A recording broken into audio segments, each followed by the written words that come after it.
showtime.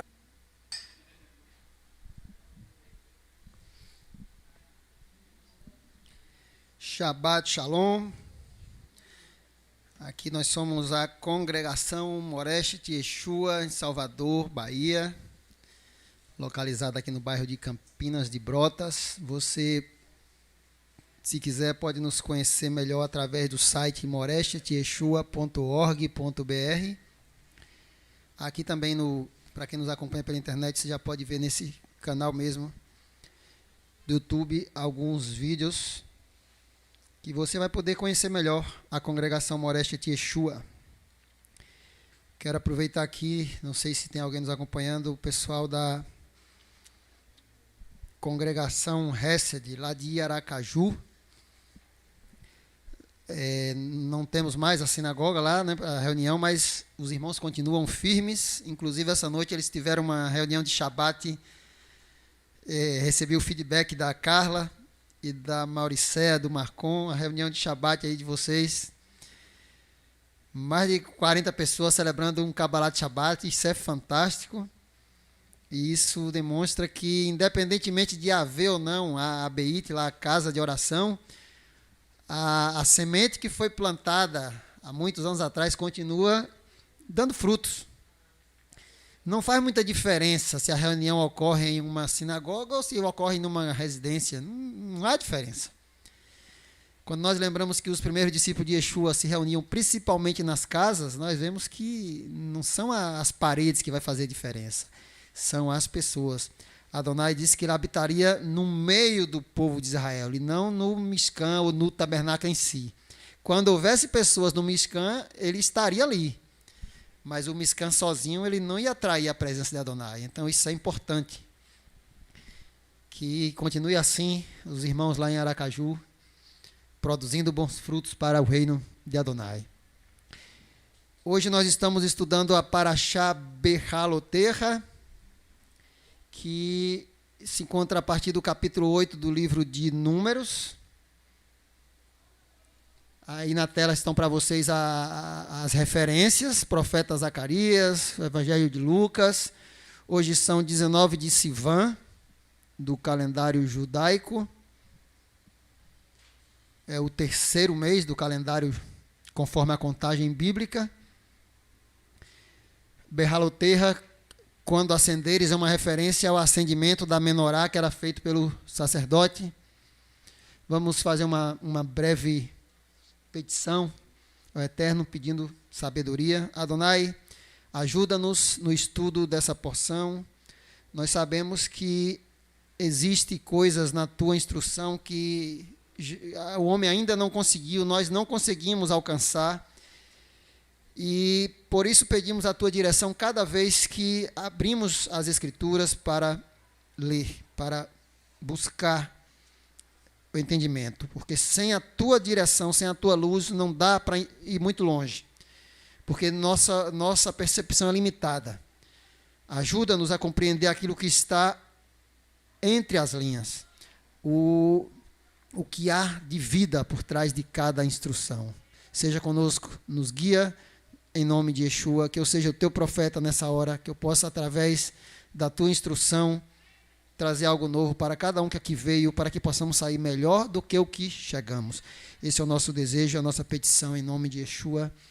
Amém. Essa paraxá, irmãos, ela, fazendo um resumo, ela aborda bastante coisa. A forma de acender a menorá, o Arão ali, seus filhos, recebem a instrução de como a menorá deveria ser acesa. Ela fala da consagração dos levitas, a tribo de Levi como um todo, cada papel que cada grupo de levita tinha no serviço do tabernáculo. Nós vemos que é interessante notar que havia uma preocupação muito grande de Adonai de não sobrecarregar os levitas. Cada um grupo, uma família recebia uma missão e eles só, se a gente observar, eles só trabalhavam por 25 anos. Né? Depois de 25 anos se aposentava, poderia continuar ajudando, só que sem aquela responsabilidade máxima ali sobre os utensílios. O que é que isso nos chama a atenção? De que Adonai não quer sobrecarga, porque a sobrecarga, ela cansa as pessoas e pessoa cansada, o que é que acontece? A pessoa produz menos e às vezes acaba, em alguns casos, abandonando a missão. Porque o ser humano ele não foi feito para trabalhar em carga máxima, né? Sobrecarregado.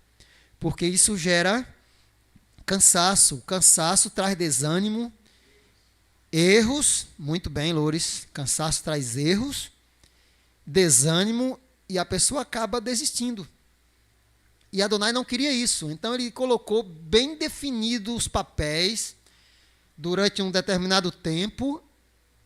E quando Moisés chega ali e pede socorro, diz que não aguenta mais, o que é que ele faz? Ele manda logo separar 70 homens para ajudar Moisés. O Adonai não quer sobrecarga. A celebração de Pêssah no deserto do Sinai. O Pêssah Sheni, que é a segunda Pêssah, um mês depois. E esse episódio aqui do Pêssah Sheni, que é o segundo Pêssah, é interessante. Havia entre o povo de Israel alguns que tinham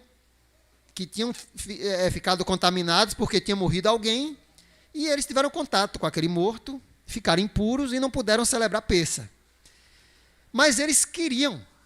O interessante é que no íntimo deles, eles tinham um desejo muito grande de celebrar, que eles não ficaram naquela, já que eu estou impuro, não vou participar, e pronto, passa o ano que vem, a gente celebra.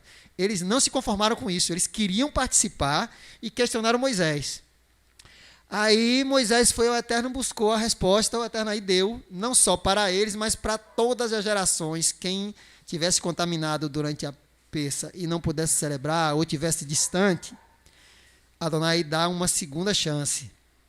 No entanto, uma coisa interessante, o mesmo texto diz, no entanto, se alguém estava em condição de celebrar e não celebrou, será extirpado do meio do povo. O que é que nós vemos nisso aí? A questão da voluntariedade, do querer. Houve uns nesse tempo que queriam celebrar, mas não puderam. Adonai contemplou aquela boa vontade e deu a oportunidade de celebrar um mês depois. Não só para aqueles, mas para todas as gerações, quem estivesse na mesma situação. Por outro lado, Adonai logo falou de que se houvesse alguns que tivessem condição de participar e fizesse pouco caso, esses seriam extirpados. Ou seja, Adonai não aceitaria aqueles no meio do seu povo. Ou seja, olha a diferença de você querer algo e não poder fazer, entre você poder fazer e não querer. Tem uma diferença muito grande, né? Alguns queriam, mas não podiam.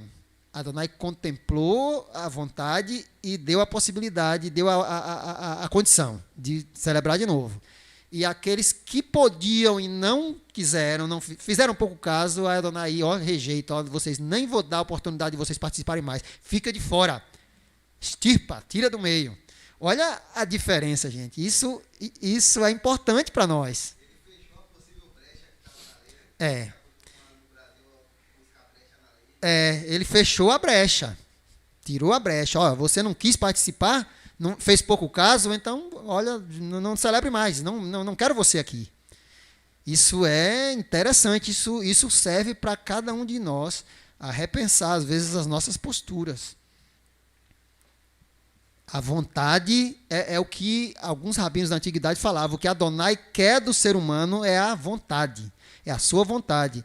Quando a pessoa tem vontade de, por exemplo, santificar o Shabat. Eu conheço pessoas, tem vários, inclusive irmãos que congregam aqui, que agora está trabalhando.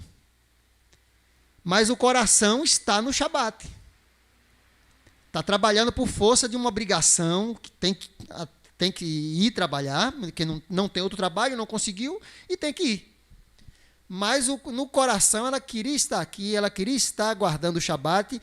Pode ter certeza que para Adonai ela está guardando, gente. A vontade dela que está sendo contemplada. Por outro lado, se tem alguém que pode celebrar, reconhece que deve ser guardado, pode fazer e não faz, Adonai dispensa. Olha, não preciso da sua presença. Pode, mas não faz pouco caso. Isso é repugnante aos olhos do Criador, e nós vemos aqui claramente nesse episódio. A nuvem guiando os israelitas. Esse episódio é interessante. O povo, quando chegava a hora de... o povo não tinha aquela dúvida. E agora? A gente fica aqui ou não? Quando a nuvem andava, o povo ia atrás. Quando a nuvem parava, o povo parava. Era interessante isso, gente. Era um guia muito bom. As duas trombetas de prata, que essas trombetas eram usadas para... Quando a nuvem parava, o que acontecia? O povo, os responsáveis, os cabeças do povo tocavam as trombetas, o povo se juntava, existia forma diferente de tocar, né? Para cada episódio, para cada coisa. Quando era para convocação para a guerra era de uma forma, quando era para levantar o tabernáculo para partir era de outro jeito, quando era convocando o povo para uma reunião, tinha uma forma de ser tocada. E aí, em seguida, Adonai, nesse mesmo texto, ele fala que as trombetas eram não só para convocar a guerra, convocar para a reunião, como era também para ser tocada no princípio dos meses. É por isso que a gente sempre, quando nos reunimos aqui no Rosh Chodesh, a gente costuma tocar o shofar, porque nós não temos as trombetas de prata, então a gente usa o shofar para santificar a lua nova, a festa das trombetas, né, o Yom Teruah, que é o primeiro dia do sétimo mês, que já é específico para isso. Mas nessa porção também ele diz que não só na festa das trombetas, mas no princípio dos vossos meses, né, em diversos momentos ele orienta a usar as duas trombetas de prata. Inclusive, na conquista de Jericó, elas foram tocadas também. A partida do Sinai, aqui diz que foi a primeira vez. Lembra que o povo saiu do Egito, perambulou ali por alguns dias, e no terceiro mês parou lá no Monte Sinai. E ficou lá durante um período longo. Ficou lá por quase um ano, né? Mais de uns 9 meses mais ou menos ficaram no Monte Sinai, porque receberam a Torá no terceiro mês, saíram do Egito no primeiro mês, no terceiro mês receberam a Torá no Monte Sinai. E aqui diz que no segundo mês do segundo ano foi que partiram do Sinai. Então eles ficaram ali em torno de 10 meses, não é isso? Mais ou menos 10, 11 meses ao redor do Monte Sinai, e aí partiram pela primeira vez. Moisés convida seu cunhado, né, a habitar no meio deles. É interessante esse convite de Moisés, de que o texto nos mostra é que Moisés não sabia que ficariam 40 anos no deserto. Ou seja, nem Moisés, que era o topo dos profetas, não sabia que ficariam 40 anos no deserto. Só bem depois que ele veio a saber disso. Porque se ele soubesse que iam ficar 40 anos no deserto, ele não ia convidar o cunhado. O cunhado, acostumado à vida boa lá com seu pai, lá na terra de Midian, Moisés ia chamar para ficar 40 anos perambulando no deserto. Ele acreditava, e o discurso dele aí, nós vemos que Moisés de fato acreditava que eles já iam direto para Canaã. Ele não sabia que ia passar 40 anos ali. Os israelitas murmuram e pedem carne pela segunda vez. Eu acho interessante que Adonai diz que vai dar carne, só que quando eles começam a comer, vem uma praga e morrem muitos. Moisés se desespera e questiona sua missão. Gente, nesse episódio aqui, nessa paraxá, nós vemos Moisés num estado de estresse assim, inexplicável. Moisés pede para morrer. Tira a minha vida. Se é assim, tira a minha vida. Houve outro momento que Moisés pediu para riscar o nome dele do livro da vida, que seria a mesma coisa, pedir a morte também. Olha o tamanho de estresse que Moisés estava a ponto de pedir a morte. Se é assim, tu me põe sobre esse povo todo, tira a minha vida, eu não quero isso para mim não. Aí Adonai concede ali 70 homens para ajudar. E aí ele designa 70 pessoas para ajudar Moisés. Tem um episódio de Miriam e Aarão criticando Moisés e a punição por isso. Nós vemos Miriam fica leprosa, porque juntamente com Arão criticaram da mulher de Moisés. Muito provavelmente eles, ora, tu quer ser bom, tu é o profeta, tu que quer guiar todo mundo, parece que é só tu que recebe a mensagem do Eterno, mas tu casou com uma mulher lá, uma midianita lá. Muitos acreditam que essa mulher cussita, que o texto fala, é Tsípora, e eu acredito que seja também. Porque não há relato de que no meio do deserto, durante os 40 anos, Moisés arrumou outra mulher, sem ser a Tsípora. Pelo contrário, o sogro dele trouxe a sua mulher com seus filhos até Moisés. Então, certamente eles estavam falando da mesma mulher. Né? Da mesma mulher, mas em algum momento eles se chatearam ali com Moisés e aí criticaram. Adonai vem e repreende severamente. E o interessante, gente, é que só Miriam que fica leprosa. O que é que dá a entender isso? De que Miriam levantou a contenda, atraiu Arão para a contenda, e por isso ela foi punida, porque certamente ela enredou Arão nessa contenda.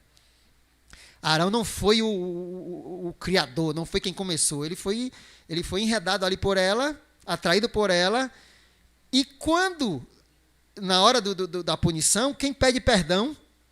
Arão. Miriam fica na dela. Arão é que pede perdão a Moisés, pede para Moisés interceder para curar Miriam. Ou seja, Miriam naquele momento é quem estava realmente, parece que era ela que estava sendo a causadora da contenda, por isso ela foi punida. E Arão, como sempre, ali ficou no cantinho dele, pediu perdão, reconheceu o erro e foi poupado. Isso chama atenção também.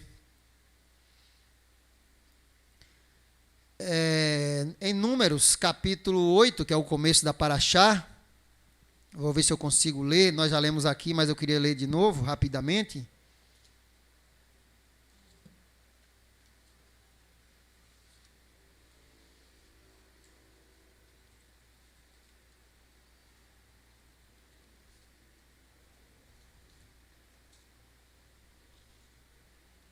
Sem o óculos as coisas ficam mais complicadas.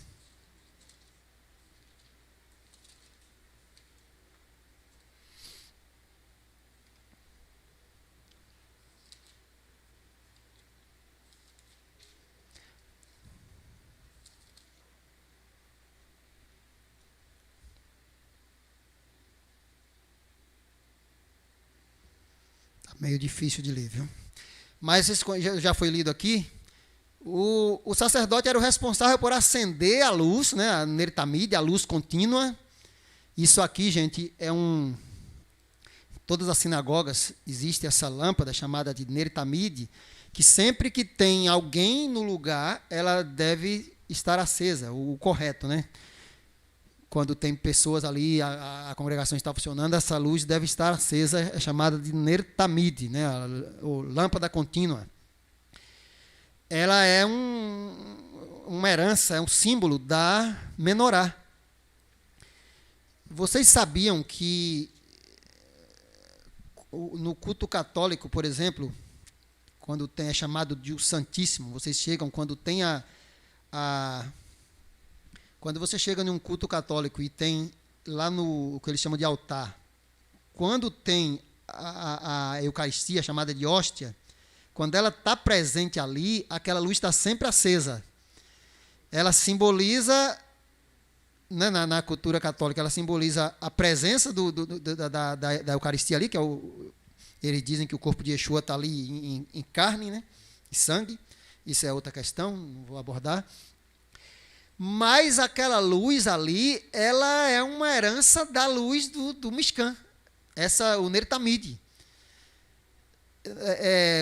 Muita gente não sabe disso, inclusive o sistema protestante, ele eliminou, por causa de diversas questões, ele eliminou tudo que havia da herança judaica, achando que estava limpando o culto do catolicismo romano, e na verdade exagerou e tirou demais, e virou um culto muito diferente, vamos dizer assim. E o culto católico também inseriu elementos que não são originalmente bíblicos. Eu sei, de todo lado há mistura, como no judaísmo também há mistura. Mas muita coisa ali é herança do Mishkan, é herança do tabernáculo. Inclusive essa luz que eu estou falando é uma herança do Ner Tamid, aquela lâmpada o que nós estamos estudando aqui, que deveria ser mantida continuamente acesa no Mishkan, no tabernáculo. O sacerdote tinha que todos os dias ali limpar a menorá e reacender a lâmpada, que era um sinal da presença divina naquele lugar. Então, gente, tem coisas que têm uma origem interessante e que nem tudo é ruim. Há misturas, sim, mas a origem de algumas coisas dentro do cristianismo são origens interessantes que é bom conhecer. No entanto, há 3 elementos. Aqui nós vemos que o Ner Tamid, que era aquela luz que deveria ser mantida acesa, eu já falei disso aqui em outros anos. Há 3 coisas aqui, gente, envolvidas muito interessantes nessa paraxá, nesse começo, quando fala da luz que deveria ser acesa, ser mantida acesa continuamente, o Ner Tamid. Os 3 elementos eram o próprio povo, a presença do povo, o sacerdote e Adonai. Adonai vem, determina ali os utensílios, como deveria ser feito, determina os materiais, que inclusive no caso da menorá, teria que o povo trazer o azeite puro para ser mantida acesa a menorá. A menorá não foi o sacerdote não podia construir a menorá, foi os homens que Adonai determinou para construir os utensílios. Lembra disso? Todos os utensílios do templo, houve as pessoas específicas do povo que Adonai determinou para construir. O azeite para manter essa menorá acesa tinha que ser trazido pelo povo, o sacrifício tinha que ser trazido pelo povo. O sacerdote pegava aquilo que o povo trazia e aí fazia a coisa funcionar. E aí o que é que acontece que nós vemos aqui? Nós vemos um tripé. A presença do povo trazendo os materiais, a presença do povo no lugar, os sacerdotes para ministrar, e aí então Adonai se fazia presente.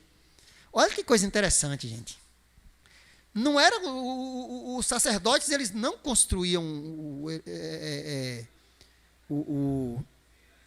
os utensílios, não fazia o azeite, era o povo que trazia os materiais para fazer os utensílios, houve as pessoas certas para construir os utensílios, e o povo trazia o azeite que seria usado pela menorá. O sacerdote só fazia chegar lá e pegar aquilo que já foi trazido, colocar no local, no lugar certo, acender e ministrar. Os sacrifícios tinham que ser trazidos pelo povo, tudo pelo povo. Ou seja, é aquilo que eu sempre digo aqui. Eu vejo o funcionamento de tudo isso como uma parceria. Uma parceria entre Adonai, o povo e o sacerdote no meio ali, fazendo a coisa acontecer. Ou seja, não adianta. Se não houver as pessoas, se não houver o povo no meio, a coisa não acontece. Se houver só Adonai e o sacerdote, a coisa não acontece. Se houver só o povo e o sacerdote, a coisa não acontece. É preciso essa harmonia, essa parceria. E assim é até hoje, gente. É a mesma coisa. E Adonai fala, né? Êxodo 25, 8. E me farão um santuário e habitarei no meio dele. É assim que está escrito? No meio deles. No meio do povo. O santuário só é apenas uma construção. É apenas um templo. Era no meio do povo que Adonai habitaria. E é disso aqui, desse princípio bíblico, que o Novo Testamento bate muito na tecla de nós, o ser humano, como habitação do Espírito do Eterno, que é muito mal compreendido. Hoje se acha que o Espírito do Eterno habita só depois da vinda de Yeshua, que Adonai passou a habitar nas pessoas. Na verdade, quando o povo de Israel estava reunido, eles eram santuários de Adonai. Habitarei no meio deles. É baseado nessa expressão que Paulo, Pedro, a Brita e Radachá, no chamado Novo Testamento, foca muito nisso, do ser humano, de cada um, como habitação do eterno. A partir disso aqui. Ele habita individualmente nas pessoas? Eu acredito que sim. Ele vem, sim, sobre cada pessoa, fala, guia, mas o contexto mais amplo, a questão bíblica mais adequada para isso, para esse entendimento, é de modo coletivo. Ele vai utilizar-se de pessoas, ele vai estar sobre pessoas específicas, sim. Sempre houve isso, mas a questão bíblica é mais ampla, é entre o povo. Pessoas reunidas, Adonai se faz presente. Então, irmãos, existem muitas teorias, se contaminou muito essa ideia.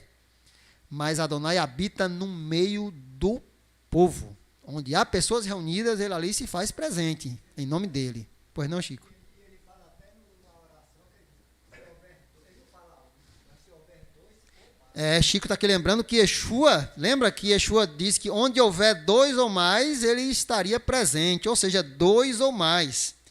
Então, aquela coisa da pessoa achar que ela que é a habitação, ele vem, eu estou cheio do Espírito Santo, isso não tem muita base bíblica, não.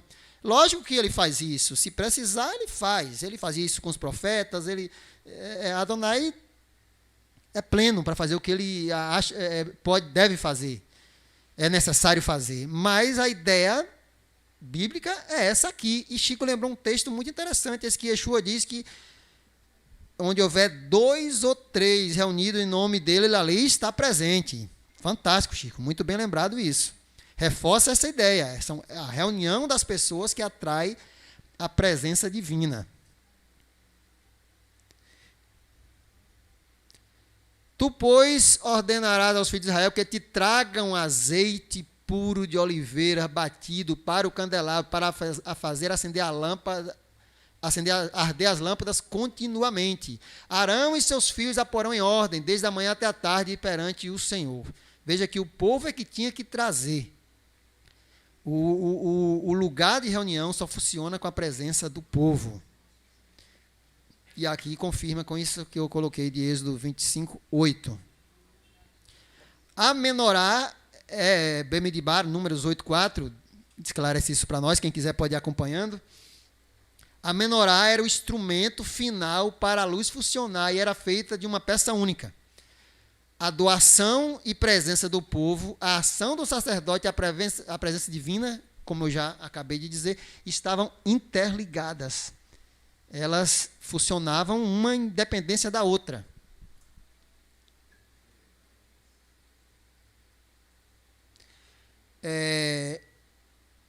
Eu não vou abordar muito isso aqui, né, mas as trombetas, né, que foram feitas ali para... Já falei um pouquinho disso. Mas eu queria focar um ponto aqui que a gente leu aqui a Haftará. Nessa semana nós temos a Haftará, Zacarias, né? Zacarias, capítulo 2. Ou capítulo 3, né? Algumas versões já começam a partir do capítulo 3 até o capítulo 4. O profeta Zacarias, ele fala algo interessante. Ele diz... Ele usa ali a figura do sumo sacerdote Yehoshua, e que Hassatã aparece acusando Yehoshua, não é assim? Foi lido aqui, o nosso irmão Chico leu para nós a Haftará, onde o profeta, o sumo sacerdote Yehoshua, lá na época do cativeiro babilônico, né, se preparando para voltarem para Jerusalém, ele estava sendo acusado por Hassatã, uma acusação semelhante ao que Hassatã faz com Jó. Né? Veja que a questão de Hassatã como acusador é sempre parecida, né? Com o papel de acusação. E quando nós pegamos esse episódio de Hassatã acusando ali o sumo sacerdote Yehoshua, a conversa dele com Adonai acusando Jó, ao meu modo de ver, cai por terra aquela tese de alguns segmentos judaicos de que Ra-Satã, como figura, como ser, não existe, e que é ali apenas a inclinação para o mal do ser humano. Vocês conhecem, existe essa tese dentro do judaísmo. É uma minoria, mas existe.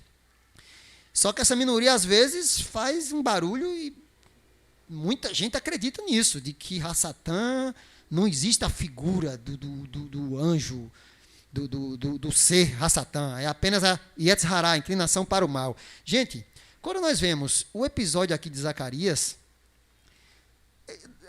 o texto dá vida à figura de Ra-Satã. Assim como o texto lá de Jó, dá vida.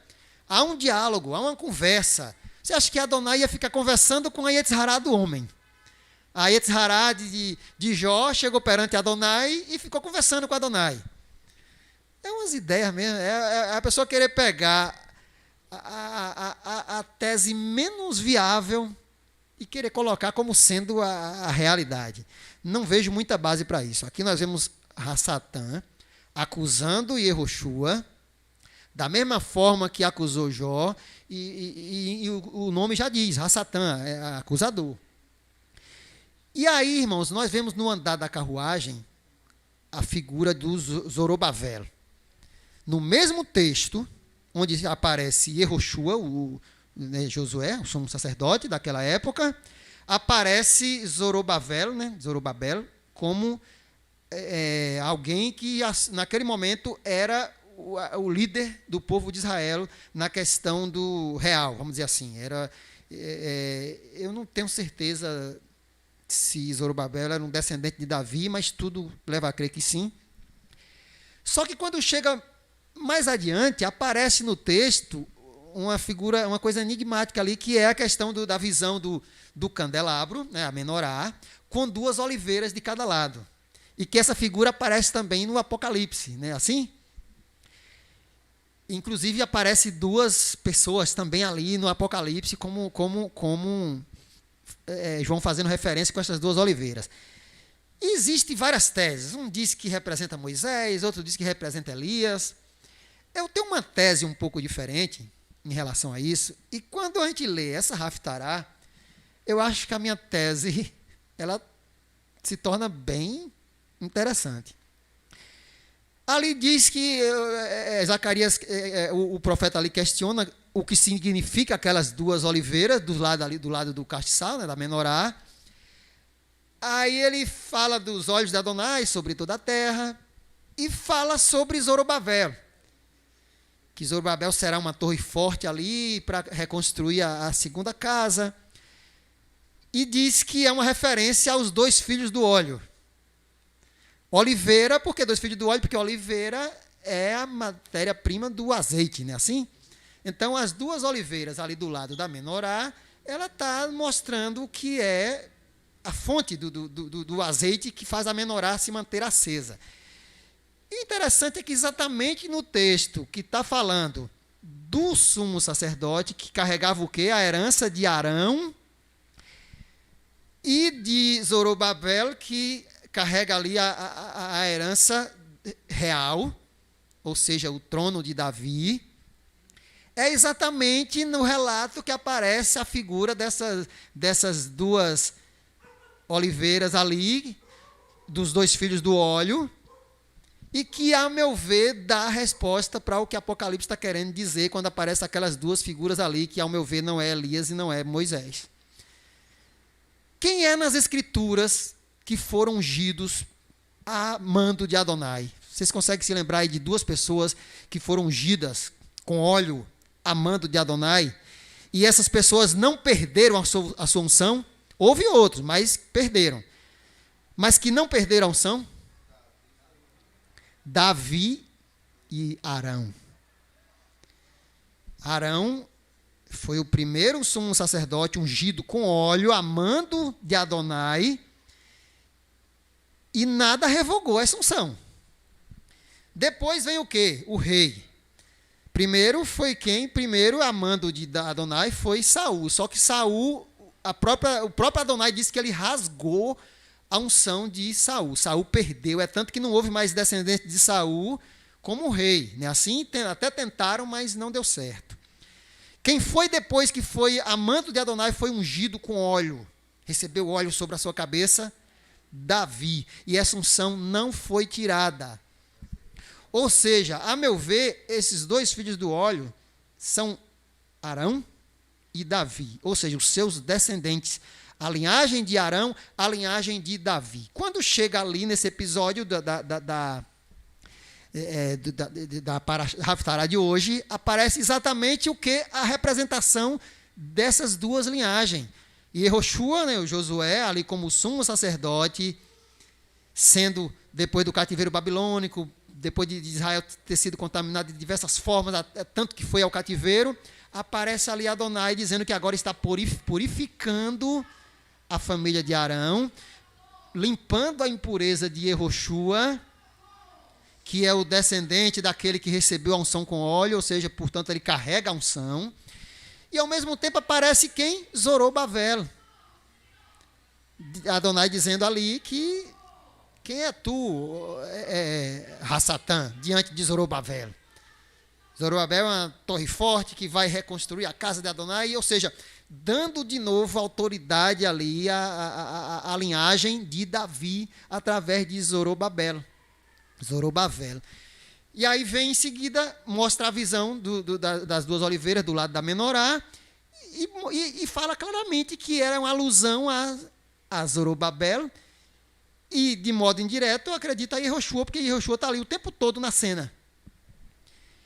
Então, a meu modo de ver, ali fica claro de quem se trata, de quem o texto está querendo dizer. Não é Moisés, não é Elias, a meu modo de ver, é a linhagem de Arão, a linhagem de Davi. Quando chega lá no final, Ezequiel, capítulo 44 em diante, aparece a profecia lá. E Davi será rei sobre o meu povo Israel. Aparece duas vezes. Que aí é feito, lógico, um malabarismo para dizer que ali fala de Yeshua, que ali é Jesus, que é Yeshua sendo chamado de Davi. O texto não diz isso. O texto diz Davi, ponto. Eu acho que a gente, como o Neudjan fala muito isso, e eu concordo com ele nesse ponto. Primeiro, nós temos que nos apegar ao Peshat, ao nível básico. O texto de Ezequiel fala de Davi. Davi será rei eternamente sobre Israel. Ponto. Ah, mas aí Yeshua, aí é o seu achismo, você pega o seu achismo e faz o que você quiser com ele. Mas o texto está dizendo Davi. Aí eu entro de novo com os meus achismos, já que todo mundo pode achar, eu também posso achar alguma coisa. Eu acho que Davi, na ressurreição, ele vai ter de volta o seu cargo de rei.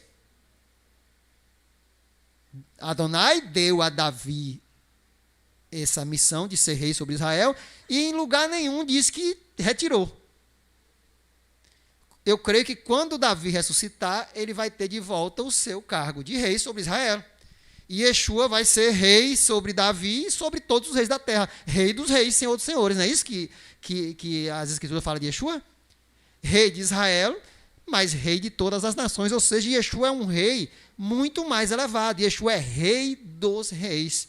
Se Yeshua é rei dos reis, lógico, vai ter um rei sobre Israel, algo mais regional. Isso gente, é uma ideia minha, viu? Não ache que você tem que defender essa tese por aí afora porque eu falei isso. Não, posso estar errado. Mas eu creio que Yeshua será rei sobre Israel, sobre as nações vizinhas, sobre o mundo todo. E, de modo local, Davi vai ser rei sobre Israel. Limitado só a Israel. E Yeshua vai reinar sobre Davi em Israel e sobre as nações todas da terra. Porque ele é rei dos reis e senhor dos senhores. Assim, cumpre-se, encaixa perfeitamente com o que está lá em Ezequiel, que Davi será rei sobre o meu povo Israel. Porque Yeshua vai ser algo maior do que ele. Ele vai reinar sobre Israel e sobre as nações demais.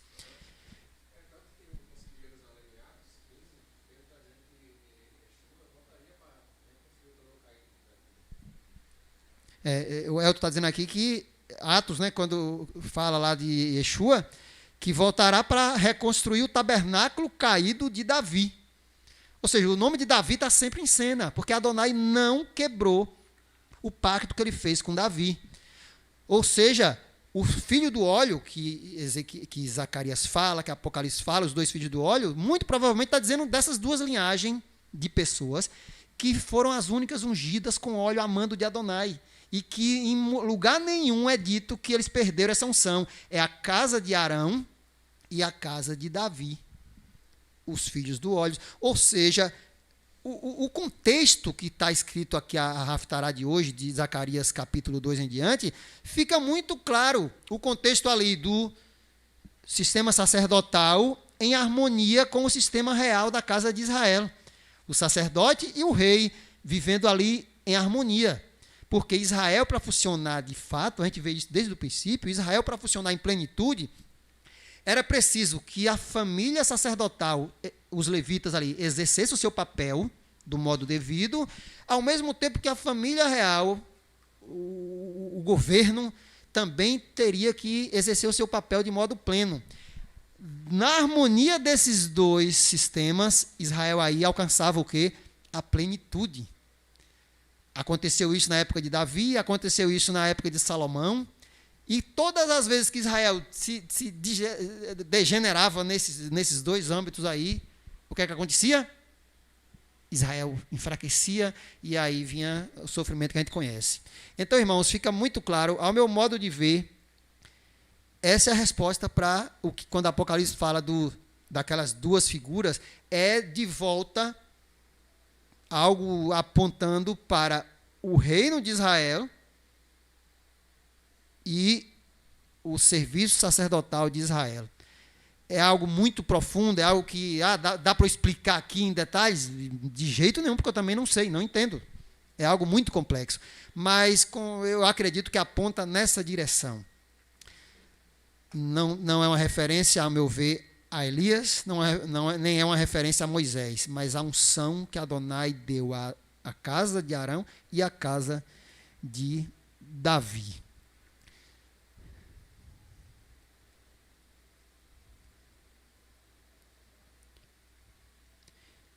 E, voltando para encerrar,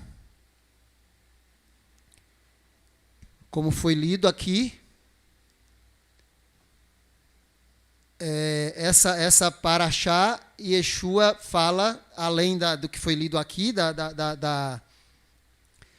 do rico e do Lázaro,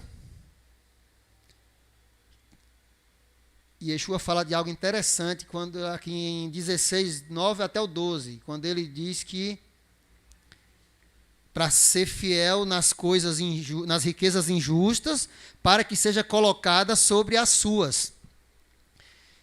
Quando eu vou, como eu estou sem óculos, eu vou pedir para alguém aí que leia para nós. Lucas capítulo 16, versículo 9 e 12. Alguém pode ler? Lucas capítulo 16, do versículo 9 ao 12, para a gente encerrar. São 12 horas, vamos encerrar.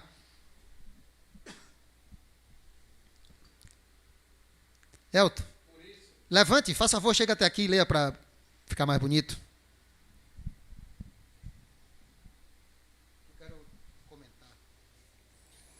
Por isso, eu lhes digo, usem as riquezas deste mundo para fazer amigos, de forma que, quando ele acabar, vocês possam ser recebidos no lar eterno. Quem é fiel nas coisas pequenas? Quem é fiel nas coisas pequenas, também é fiel nas grandes. E quem é desonesto nas coisas pequenas, também é desonesto nas grandes. Assim, se vocês forem dignos de confiança em lidar com as riquezas deste mundo, quem lhes confiará o que é verdadeiro? E, se vocês não forem confiáveis em relação ao que pertence aos outros, quem lhes dará o que lhes pertencem? Esse texto de Yeshua é profundo. O que Yeshua está querendo dizer com isso? Você acha que se você for trabalhar, por exemplo, em uma prefeitura, nós sabemos que as casas legislativas do Brasil, esse negócio de rachadinha que a gente vê na televisão, que parece que alguns deputados aí, senadores, sei lá, uns poucos, parece que são os monstros porque praticaram rachadinha. E nós sabemos que isso é uma realidade no Brasil todo. No Brasil todo, das casas legislativas aí eu não posso apontar, essa ou aquela. Não sei, não posso. Mas de Câmara de Vereador a Assembleia Legislativa, isso é no Brasil quase todo. Aí você que me ouve, imagine você você é contratado ou indicado para trabalhar em uma prefeitura, qualquer aí. Aí quando chega lá, o setor que você está trabalhando lida com dinheiro público da pior maneira possível. Você só vê corrupção. Aí você tem duas opções. Você ser também corrupto, ou você, mesmo no meio daquela corrupção, fazer a coisa mais correta que você pode. Tipo, você chega ganha para vereador ou ganha para deputado e vai para uma casa dessa legislativa aí. Quando chega lá, você vê que a rachadinha é o padrão.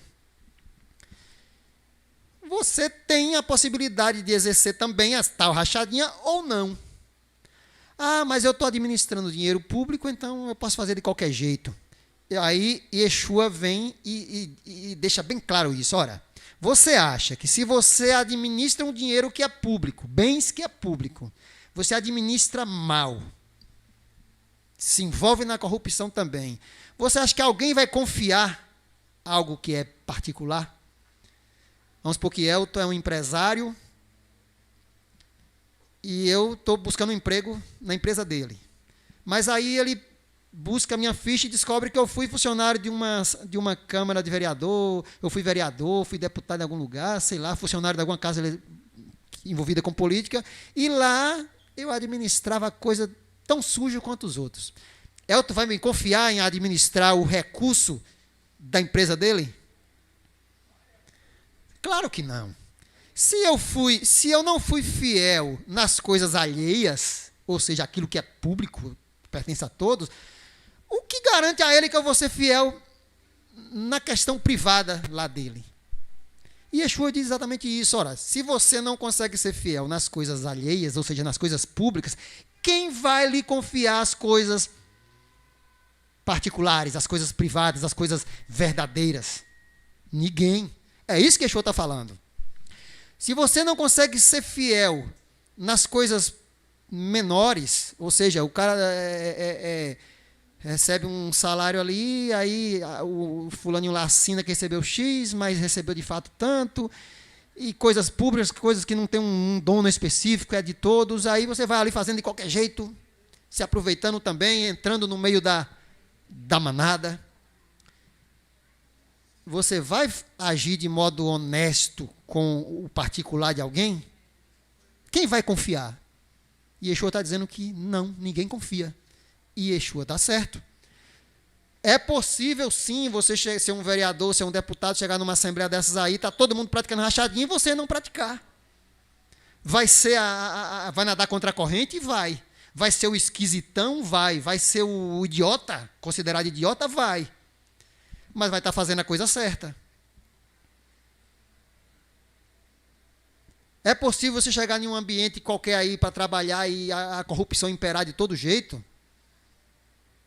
Pessoas, por exemplo, nos hospitais acontece isso, o paciente está lá, tem que tomar tais medicamentos, mas não dão.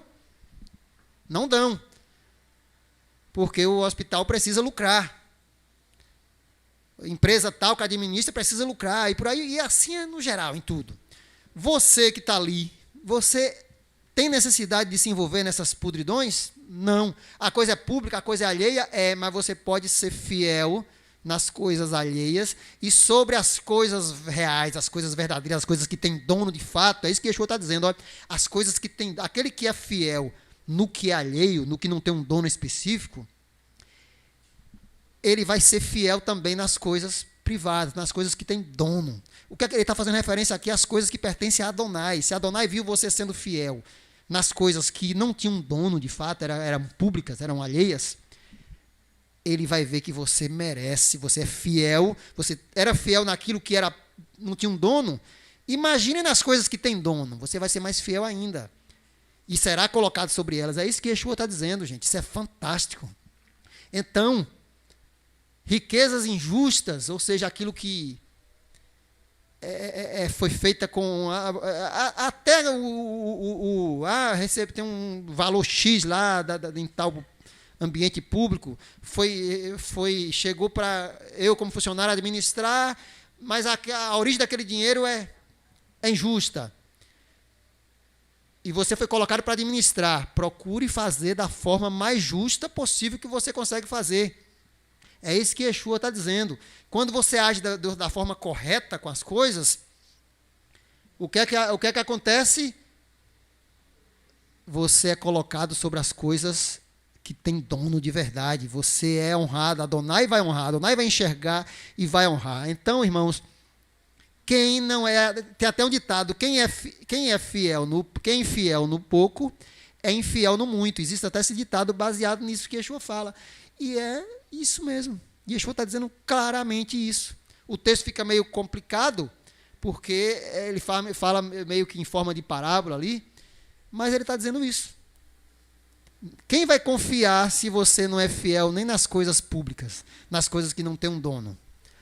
Essa Torá aqui, ela não tem um dono, não. Ela é da congregação, todo mundo pode pegar, pode usar, e você pega e larga à toa. Inclusive, eu queria chamar aqui, aproveitar para puxar a orelha de alguns de vocês.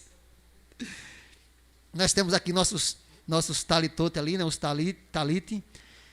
Os irmãos usam e larga lá fora do invólucro, empoeirando tudo. Quando você usar, dobre direitinho, coloque novamente dentro do invólucro, porque na próxima semana você vai usar novamente ou alguém vai usar e vai estar todo empoeirado. Cuide das coisas alheias, das coisas públicas, como se fosse sua.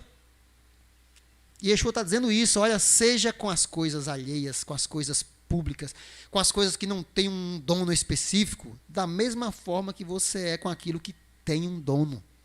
Porque senão, o dono real, Adonai, que é o dono das coisas, não vai lhe colocar sobre as coisas dele.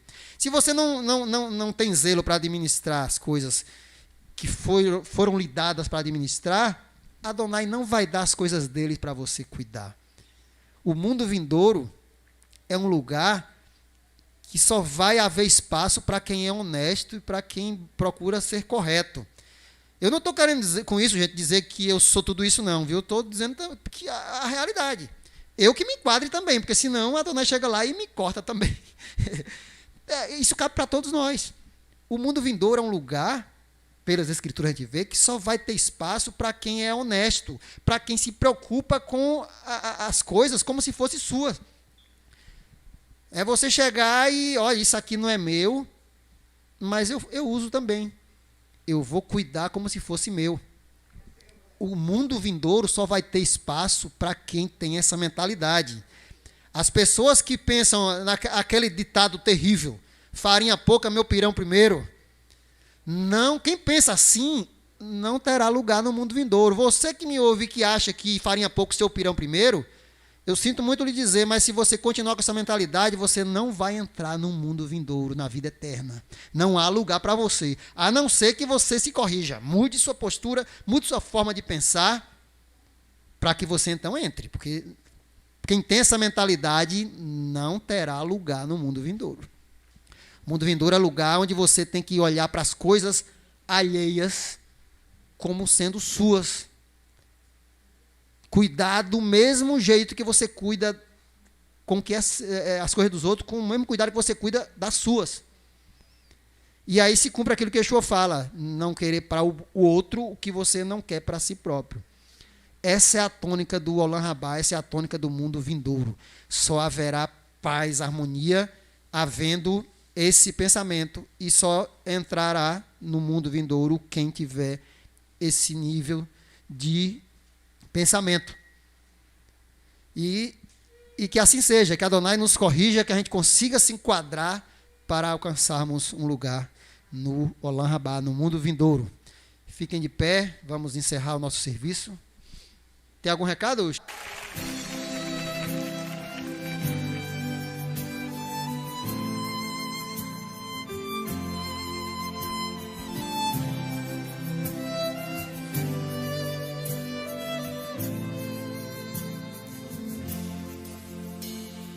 לא שאותנו תהיה מפשענו, שרים אנו שיר אהבה. תיקן את דרכינו